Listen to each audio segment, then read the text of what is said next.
Hello hello hello good morning আমার চা লাভার বন্ধুদের।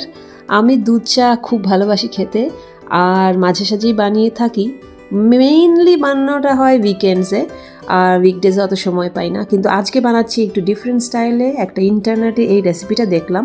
প্রথমে চিনিটাকে ক্যারামেলাইজড করে নিতে হবে, তার মধ্যে চা পাতাটাকে দিয়ে ভালো করে নাড়িয়ে চাড়িয়ে দুধ দিয়ে দিতে হবে, আর যা মশলাপাতি দেওয়ার দিয়ে দিতে হবে। আমি তো আজকে তেজপাতাও দিয়ে দিয়েছিলাম, আর আদা দিয়েছিলাম, তেজপাতা আর হচ্ছে গিয়ে এলাচ দিয়ে চা বানিয়ে নিলাম। আর চা বানানো হয়ে গেছে, এবার টেস্টিংয়ের পালা। অয়নের তো খুব ভালো লাগলো চা, বললো যে ইটস রিয়েলি টেস্টি আর ডিফারেন্ট অন্যান্য দিনের থেকে।